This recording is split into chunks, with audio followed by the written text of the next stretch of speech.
All right, welcome. Hello, everyone. My name is Taylor, if you don't know who I am. And this is a little bit different because I'm not able to be there in person with you all. But we have technology and video stuff that we're going to try. So hopefully this isn't too awkward for you, but I'm just going to take a few minutes to kind of set up what you're going to be doing tonight. It's going to be a little bit different, but I think you will enjoy it. So when we think about Scripture, when we think about the Bible, one of the things we need to realize is that it is meditation literature. And I know that sounds a little kind of, what does that mean? Meditation, maybe you're thinking of the person who's like, sitting alone, going hum. But for the Bible, meditation actually means this idea of repeating the text to yourself over and over again. It's from this Hebrew word meaning, which is hagah, which actually means to like growl. And it's an interesting image, but it wants us to kind of sit over Scripture and meditate on it, to repeat it to ourselves over and over again. So when we go to Scripture, we don't want to just quickly kind of run through it. Actually, the Bible's designed for us to sit and stare at it for a long time and to kind of digest it and internalize it so that we can catch what it means, but also so that it can change us and actually transform us. So meditation is really key to that. Now, what I'm going to do is show you a method for meditating on Scripture. Another way to say this is a journal method, and some of you may be familiar with this, but it is called W.O.R.D, and it's an acrostic or an acronym. I forget which one is which, but this is a way for you to meditate on Scripture and to journal through a passage of Scripture, okay? So we're calling it a word exercise, and it consists of 4 things. 1, for W, write out 1 or 2 verses from the passage. So what we're going to do in a second is you all will get one of those pieces of paper. I have them printed right here, and you will have them available to you. And you're going to sit down and read Luke 19, 1 through 10. It's this passage about Zacchaeus. So on your paper, you'll write right here, Luke 19, 1 through 10. So you'll put that there, okay, in your own handwriting, of course. And then you'll read the passage. And as you're reading it, you're looking for 1 to 2 verses that stick out to you. Maybe it's questions, or maybe it's a passage that you have a lot of questions about, but it's something, 1 or 2 verses, maybe even it's a phrase from the passage that sticks out to you. And you're actually going to write out that verse. So say I was reading this passage. You as a group, what you can actually do is read the whole passage out loud together, and then silently you can complete the rest of the exercise. But say you just heard this passage read, and this verse stuck out to you for some reason. Verse 3. So what you would do is you actually would write out that verse on your piece of paper, just right here. And you're like, oh, do I really have to write out the verse? It's one of those ways that you're repeating the verse to yourself, and you're actually writing it out, and it's actually very beneficial. There's some neuroscience behind this, okay? When you write out something and also read something and hear something, it will have a better chance of sticking in your memory. So I want you to remember the verse, so write it out, okay? So say you went here and you wrote out verse 3. Say you wrote this verse out, and that's the one that you're going to focus on. The next thing you're going to do is observe what you see in the passage.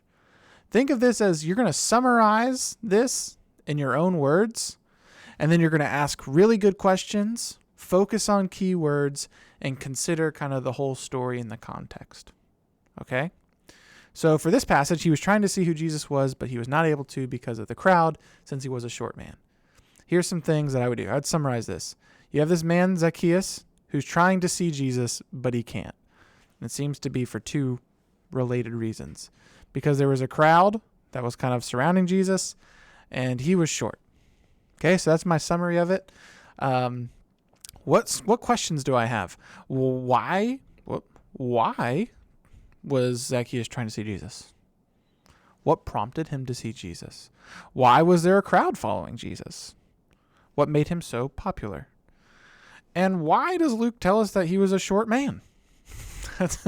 In the biblical writings or in the Bible, they don't often describe the physical appearance of people. So why is Luke telling us that Zacchaeus was short? And so some key words maybe in here would be crowd, short. So if I want to understand this passage, I would maybe want to understand who the crowds are and what it means to be short in the Bible. It's kind of a funny example. But okay, so after observing some things in the passage, I would then reflect on this passage and relate it to my life. And I want you to really, this is a creative exercise, okay? So don't be afraid to get creative, and think about, how does this relate to your life? Well, Zacchaeus was trying to see who Jesus was. Am I trying to see who Jesus is? And what would it look like for me to seek out Jesus or to try and see Jesus? And Zacchaeus was hindered because of the crowds. What are some things that hinder me from seeing Jesus? Maybe it's, certain social media habits. Maybe it's some of my friend group. Maybe it's just distraction in general or whatnot. And he seemed to be limited in something, in being able to see Jesus. So maybe you can even pursue something like that. Okay, but you get the idea?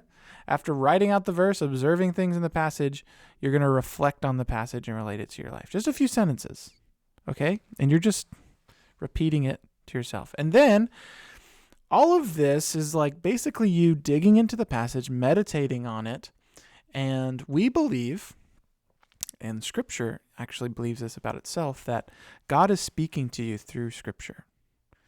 So in light of what you've heard from God, as meditating on the passage, now devote to do one thing in light of what you've heard.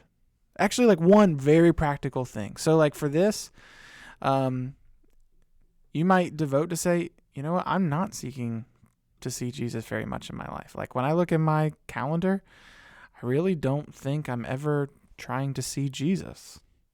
I just kind of let people tell me about Jesus, but I'm not trying to see Jesus. So maybe you devote to, I'm going to read my Bible to see Jesus 3 times this week, and devote to do that. Or maybe there's an obstacle that you've identified that's hindering you from seeing Jesus in your life, and you can get rid of that obstacle. Maybe it is screen time. Maybe it is, as much as it is to say, sometimes the friend group we are around, maybe there's ways that we can navigate that. So does that make sense? This is a practice for you to meditate on Scripture, and this is what you're going to go do with your groups tonight. So you'll go in, we'll break into small groups, and I would suggest you all read this passage out loud, and then take a few minutes to yourselves, 15 to 20 minutes, to do this part, think about it. And then you as a group, you can all share some of the things that you saw. Maybe you can share some of the things you're going to devote to do this week, and then close in prayer. Okay? Hopefully this is really good for you, and you guys enjoy it. I always enjoyed being a part of these groups when we did that. So, yeah. All right. I'll see you guys next time.